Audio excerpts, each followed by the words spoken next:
rabbit warren within our orchard fence, and there's baby bunnies. So we're gonna try and see if we can sneak up and take a look without disturbing them too much.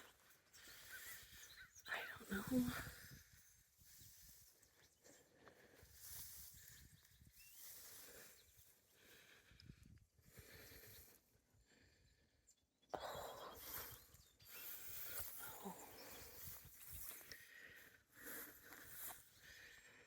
Oh my god, I don't know if you can see.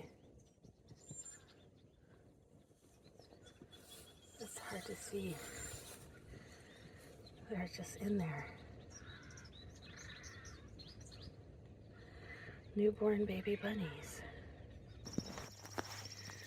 It's one baby rabbit.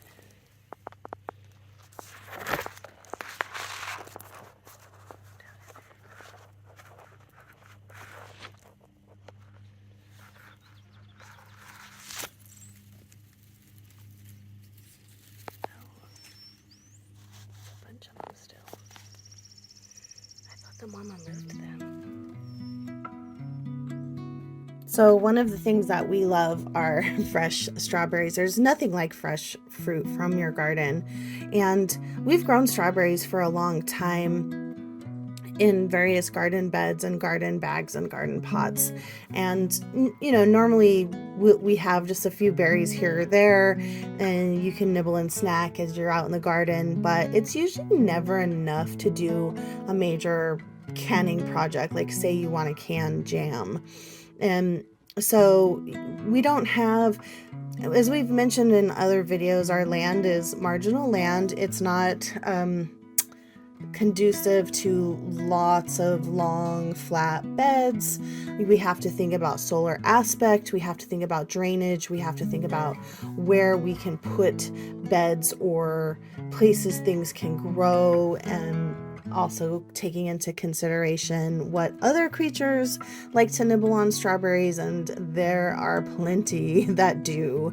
So Ed has really been thinking about doing a vertical bed system. We like these modular beds, and so we're trying an experiment of going up and utilizing as much space as we can within our more protected orchard spaces. So that's what we're experimenting with, so we don't have to buy strawberries from the supermarket, which if you know, you need to buy organic, because strawberries are one of the fruits that are heavily sprayed. And so in order to mitigate those chemicals going into our body, and of course nothing on our land has any kind of spray or chemicals on it, we need to have solutions and have easy ways of access for strawberries so that we can get more production. Here we are. I've got the strawberry cone, last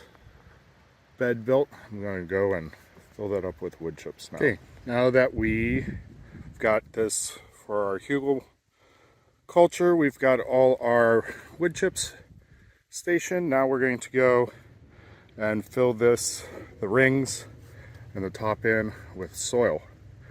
And then it'll be the fun part, planting in the tomatoes. I mean, strawberries. I was planting tomatoes all yesterday. Hey, welcome back. So, it's built, it's filled with soil. I've gone and I've measured out, I've got all these silly flags. I just have these extra landscape flags laying around. I find them easy to use for measuring for projects.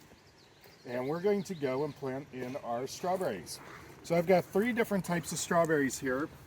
I've got well, actually I don't know which types these are because the person who sent me these didn't label them. But I know there's 2 June-bearing varieties and 1 ever-bearing variety. So we're just going to mix them up and be a chaos strawberry bed. So the first thing that I'm going to do is I'm going to go around to where each one of these flags are. These are spaced about a foot apart. And I'm going to dig out a sizable area for the roots. And I'm going to grab one of our random strawberries One of the varieties that we have is I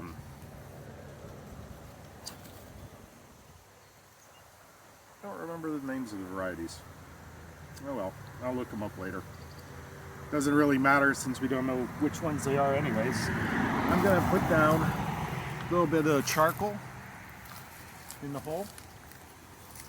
This help turn into biochar over time.